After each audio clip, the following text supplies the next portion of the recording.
Hey everyone, this is Acterys here, Managing Director of Architecture and Platforms here at FP Automation. Welcome back to our series on construction planning and unified analytics within Microsoft Fabric. In this video, we will be talking all about the job profitability analytics and how your team can quickly see exactly where your company stands from a job profitability standpoint on here.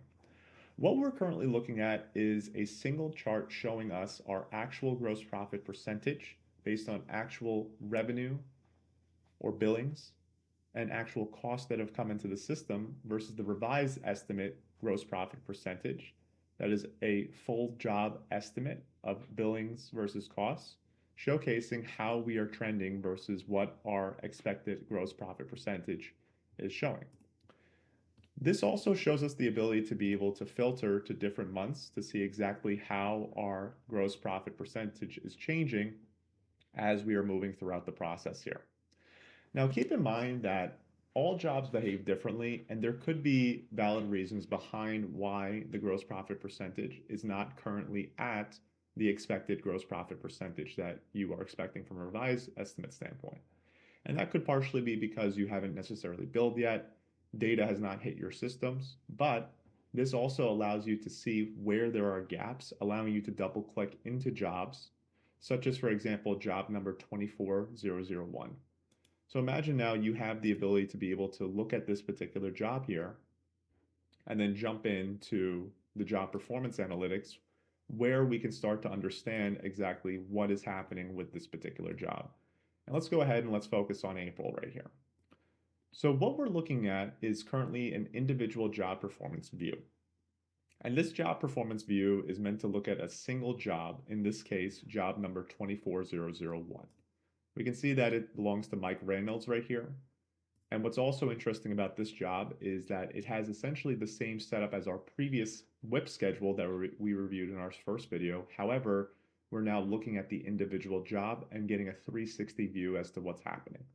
Now let's take a look at, for example, this particular job right here, the general conditions. We can see that the percentage complete right here is completed. We're actually over roughly by 7%, meaning that we have billed additional costs than what has been expected. And then we can also see that our actual build compared to our revised estimate contract revenue that we were expecting to build is slightly lower. We can also see that our retainage for this particular job, which is roughly 17,000 on here, is something that we may potentially qualify for since this job is completed. Now, here's a gap that we see a lot of companies face within this industry right here. Retainage is essentially a reserve amount of money, roughly about 10%, 5 to 10% of the contracted revenue for that particular milestone that is retained by the client until that milestone is completed. And the idea behind this particular view right here is we're able to see the revised estimate contract revenue, the retainage amount, and then of course, how much we've billed right here. Now, we also have a flag in place that if the retainage eligibility is greater than 95% complete for this job, this is something that we are eligible to go collect that retainage from the customer. And this is something where many companies are not necessarily taking advantage of. So imagine now your company has this visibility for individual jobs, can spot over or under billing situations, and then immediately go after this particular retainage bucket so that they can bill for this job accordingly on there, and then ensure that you are collecting cash to ensure that your job is within profit range on there. We can also see our actual payments, so what we've collected. It's great that we're able to invoice, but we also need to be able to collect that money too. And having visibility into what's been collected so far is huge for construction companies because it allows them to go and collect anything that is currently a gap right here and look at the individual invoices that are yet to be collected. We can also drill in to look at individual cost codes on here. So we can see all of our information by cost types. We can see equipment, labor, and materials and how we stand from those, how we're actually budgeted versus how our actual costs came in.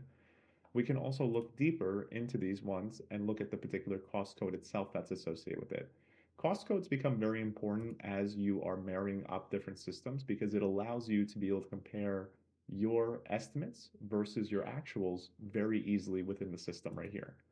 All this information is key in order to help companies make key decisions around where exactly they stand. But having this visibility to double click into a particular job, see the over or under billing situations here, and then act accordingly to be able to go collect or get information from the field team as to where the job stands is huge.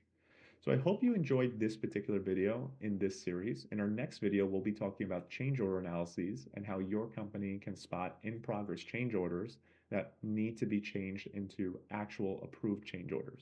Thank you, and this is Alp signing out.